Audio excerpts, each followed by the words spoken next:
உங்கள் அனைவரையும் பார்க்கும் பொழுது நாம் ராமநாதபுரம் பாராளுமன்றத்தை வென்றுவிட்டோம் என்கிற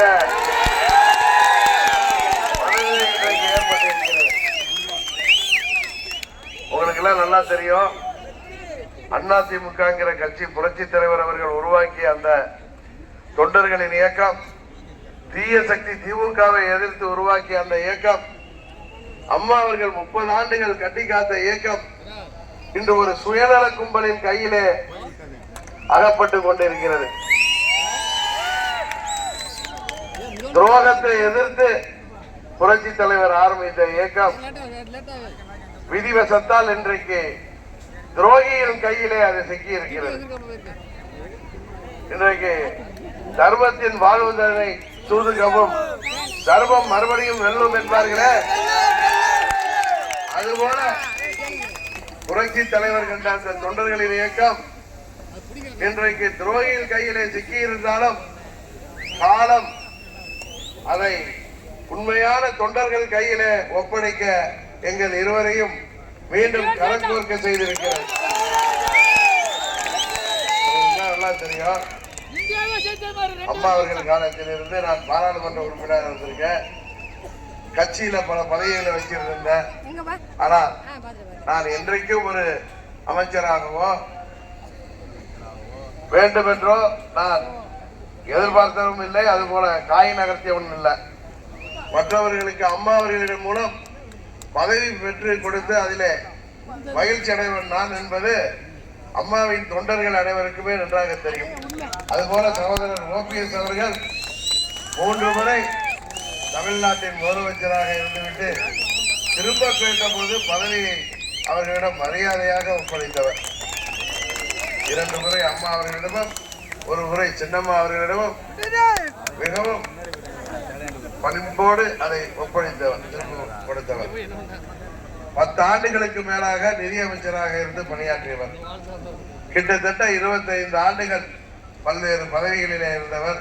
இனி பதவி ஆசைக்காக அவர் அந்த இயக்கத்தை மீட்டெடுக்க வேண்டும் என்று அவருக்கும் அந்த விருப்பம் கிடையாது. என்னை பற்றி உங்களுக்கு நன்றாகவே தெரியும். நான் பம்பு என்று வந்தால் விடமாட்டேன் என்று உங்களுக்கு. இவர்களை பழனிசாமியை முதல்வராக்கிய பிறகு ஆர்கே நகர் தேர்தல் வந்தது. அதில் நாம் பிரிந்து நின்றோம். தேர்தல் நின்றது. என்னிடம் ஒரு வார்த்தை இந்த 3-4 மணிக்கல் அவர் கூட இருக்காங்கல்ல, அவர்களெல்லாம் அனுப்பி, அண்ணா நீங்க இருந்தா எங்களுக்கு பிரச்சனை, சின்ன கிடைக்காத போல இருக்கு, நீங்க ஒதுக்கிட்டீங்கன்னா நாங்க கட்சி நடத்துவோன்னு மரியாதையா கேட்டிருந்தாங்கன்னா நான் அதை விட்டு கொடுத்துருப்பேன். நம்மள ஒதுங்கிப்பா ஒதுங்கி போ என்று கட்சியை விட்டு நீக்கிறார்கள், அதை நம்மளால விட முடியுமா? அதுபோல நம்மை கட்சியை விட்டு நீக்கிய பிறகு உருவானதுதான் அம்மா மக்கள் முன்னேற்ற கழகம். 7 ஆண்டுகளாக பல சோதனைகள் தடைகளை எல்லாம் தாண்டி இன்றைக்கும் அம்மா மக்கள் முன்னேற்ற கழகம் அம்மாவின் உண்மையான தொண்டர்களால் வழிபடுத்தப்படுகின்ற காரணத்தினால்தான் தேர்தல்களிலே பின்னடைவு வந்தாலும் இந்த இயக்கம் இன்றைக்கு எழுச்சியோடு இருக்கிறது. மீண்டும் அம்மாவின் ஆட்சியை தமிழ்நாட்டிலே அமைப்பதற்காக உருவான இயக்கம், அம்மாவின் தொண்டர்களிடையே இந்த இயக்கத்தை ஒப்படைப்பதற்கான உருவான இயக்கம். இன்றைக்கு தேசிய ஜனநாயக கூட்டணியிலே நாம் அங்கம் வகிக்கிறோம்.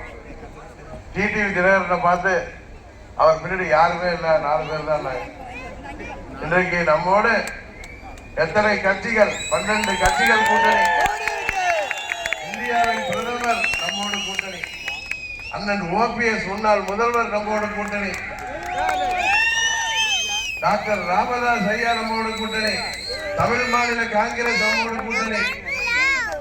இன்னும் சகோதரர் ஜான் பாண்டியன் நமது கூட்டணியில் இருக்கிறார். இது போல 12 கட்சி கூட்டணி. இன்றைக்கு தமிழ்நாட்டில திமுக என்கிற தீய சக்தியை எதிர்த்து போராடுகின்ற கூட்டணி நமது தேசிய ஜனநாயக கூட்டணி. முன்பு தலைவர் இருந்தார். புரட்சி தலைவருக்கு பிறகு அம்மா அவர்களிலிருந்து அந்த தீய சக்தி திமுகவுக்கு எதிராக போராடினோம். இன்றைக்கு பிரதமர் மோடி அவர்கள் தலைமையில அண்ணன் ஓபிஎஸ் அவர்களும் நானும் கைகோர்த்து எனக்கு தீய சக்தி திமுகவை எதிர்த்து போராடுகிறோம். காரணம், இந்தியாவின் பிரதமராக 3வது முறை வர இருக்கின்ற மோடி அவர்களுக்கு ஆதரவு அளிப்பதன் மூலம் தமிழ்நாட்டிற்கு தேவையான திட்டங்களை பெற்றுத்தரவும், இன்றைக்கு நடைபெற்றுக் கொண்டிருக்கின்ற மக்கள் விரோத ஆட்சியிடமிருந்து தமிழ்நாட்டை மீட்டெடுக்கவும், தமிழ்நாட்டை பாதிக்கின்ற இந்த போதை மருந்து புழக்கத்திலிருந்து தமிழ்நாட்டை பாதுகாக்கவும் நாம் அனைவரும் ஒன்றிணைந்து தமிழ்நாட்டை பாதுகாத்திட இந்த கூட்டணி உருவாகி இருக்கிறது. நமது வெற்றி வேட்பாளராக, பிரதம வேட்பாளராக இந்தியாவின் பிரதமர் மோடி அவர்கள் போட்டியிடுகிறார்கள். திமுக கூட்டணிக்கு யாருக்கு பிரதம வேட்பாளர்னு தயவு செய்து அவங்க வேட்பாளரும் அந்த தலைவர்களும் ஓட்டு கேட்க வந்தா நீங்க கேட்கணும். இப்ப இங்க ராமநாதபுரத்தில் அண்ணன் ஓபிஎஸ் அவர்கள் கம்பீரமாக பலாக்குளம் சின்னத்தில் சுயேட்சை சின்னத்தில் போட்டியிட்டாலும் அவருக்கு நீங்கள் அளிக்க போகிற வெற்றி இந்தியாவின் பிரதமர் மோடி அவர்களை வெற்றி பெற செய்வது. நமது தொகுதிக்கு தேவையான திட்டங்களை பிரதமர் அவரிடம் உரிமையோடு கேட்டு பெறக்கூடிய இடத்திலே இருப்பவர் சகோதரர் ஓபிஎஸ் அவர்கள். டெல்லியில் நடந்த கூட்டத்தில் பிரதமர் மோடிக்கு பக்கத்தில் போய் உட்கார்ந்துட்டு வெளியில வர்றப்ப 330 சீட்ல பாஜக ஜெயிக்கும் சொன்னாரா இல்லையா? ஒரே பையன் நானும் அண்ணன் ஓபிஎஸ் எங்க அவர் மோடி கிட்ட போயிட்டோம்னா ஆபத்து பார்த்தாரு. ஆனா பாரதிய ஜனதா கட்சி நாங்கள் 2 பேரும் வேண்டும் என்று விரும்பிய காரணத்தினால அங்கிருந்து ஓட்ட முடிச்சிட்டார். ஏன்னா மீண்டும் நாங்கள் வந்தோம் என்றால் அங்க இன்றைக்கு அவர்களை கையகப்படுத்தி வைத்திருக்கிறார்களே, அந்த தொண்டர்கள் எல்லாம் திசை மாறி வந்து விடுகிறார்கள் என்ற பயம்தான். அதனாலதான் பழனிசாமி இன்றைக்கு தேனியில வந்து நின்றுட்டு வாய்க்கிலேயே பேசுறாரு. அதாவது யாரு பச்சவந்தின்னு உலகத்துக்கே தெரியும்.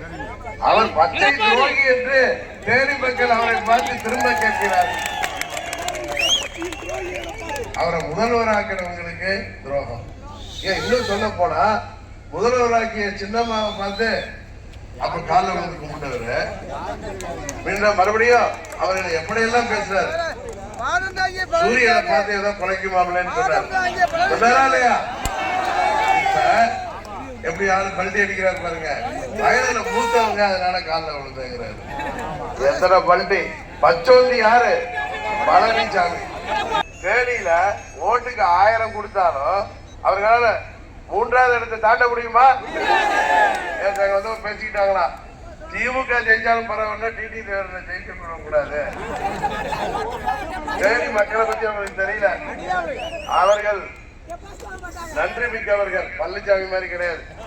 15 வருடத்துக்கு முன்னாடி நாங்க எம்பியா இருந்தப்ப நான் ஒவ்வொரு ஊருக்கும் செய்த தனிப்பட்ட திட்டங்களை கூட நான் போறப்ப அவங்க நான் வச்சு சொல்றாங்க.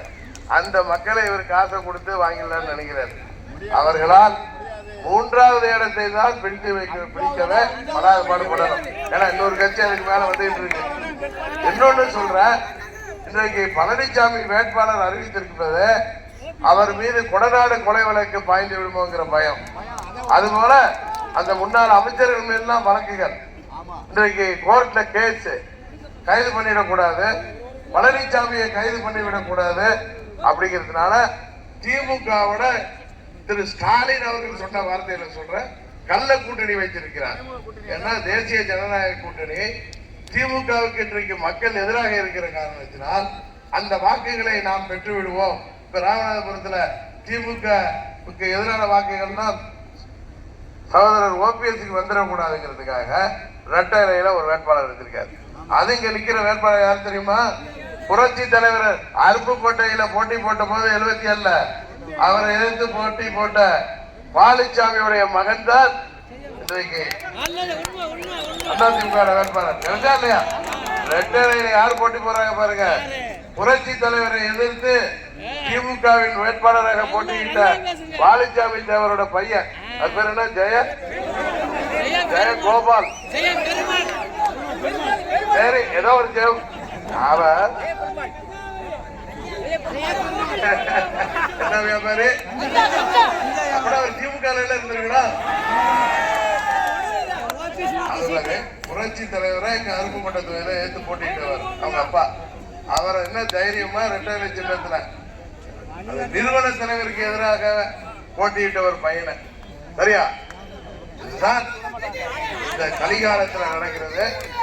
அதனாலதான் சொல்றேன், நீங்கள் வாக்குகளை இந்த பகுதி மக்கள் வீணடிக்காமல் ஜாதி மதத்திற்கு அப்பாற்பட்டு சில பேர் சில மதத்தை சொல்லிலாம் ஓட்டு கேட்பாங்க. அதெல்லாம் இல்லை. தமிழ்நாட்டுக்கு வளர்ச்சி வேண்டும் என்றால், நமது ராமநாதபுரம் வளர்ந்த வேண்டும் என்றால் வாக்களிக்க வேண்டிய வெற்றி சின்னம் பலாப்பழம் சின்னம். அருமை சகோதரர் ஓபிஎஸ் அவர்களுக்கு வாக்களித்து அவர் உங்களுக்காக பணியாற்றிட நீங்கள் அவரை வெற்றி பெற செய்ய வேண்டும் என்று கேட்டு